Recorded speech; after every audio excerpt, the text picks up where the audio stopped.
Do you find yourself all the time asking your students to use their core a little bit more? In today's video, I'm going to share with you a fun little game and technique that I've used across quite a few ages. It has many different layers and progressions, and in the upcoming video, you'll see quite a few of those progressions, and you're welcome to check out the extended version if you want to see more.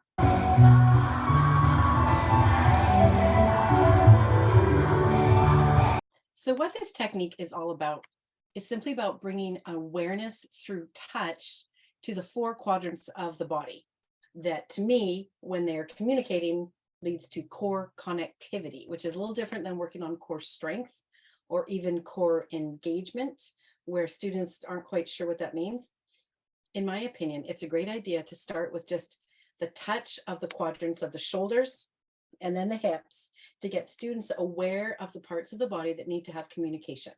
Not always pure alignment, oftentimes ballet, yes, but not always, but communication, the ability for those spots to talk to each other. The first layer would be just that, to get students to understand and feel the front surface of their body and the back surface of their body and those four quadrants. So I just use touch using just like the pads of my hands here. And you can do this with me. I encourage you to do it with me and just literally tap and touch the front of the shoulders. So right where the curve of the shoulder would be, I'm going to be tapping right in front of that. And I call this the top. Now I'm going to stand up to show you tapping the bottom, which would be just in front of the hips here. So there's my hip bone, and I'm tapping just in front of that. So to get them to tap just the top and the bottom, and just doing that brings an awareness that they might not otherwise have. You know, I'm sure teachers, you talk about, stacking shoulder over hip and things like that. So this is just broadening that a little bit more. It's also bringing in the idea of the developmental movement patterns. And if you want to know more about that, please check out the extended version.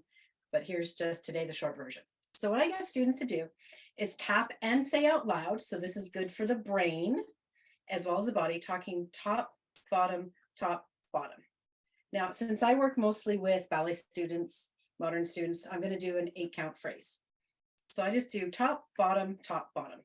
That's all I'm saying to them. This is the upper lower body patterning. Want to know more? Again, check out the extended version. Once I've done my top, bottom, the next pattern in the developmental patterns is what we call body half, body side, and what I'm using here as same side. So I'm going to tap the shoulder and the hip on the same side and then go to the other side. Okay. And in typical 8-count phrasing, I will go top, bottom, same side, same side. So I'm getting an awareness of there. The next thing I'll do is touch top, bottom, and then introduce the idea of cross. Opposite sides. So that's the easy version where the arms stay on their same side. And I just say the words opposite, opposite. But if you want to elevate it more for the core connections and for the connections in the brain, getting those two hemispheres to work, I need to not just do opposites, but actually cross the midline or center line of my body. So after I do a basic opposite, I can then do a opposite that crosses. After I've done top, bottom, same side, top, bottom, opposite, and then fancy, more elevated, opposite.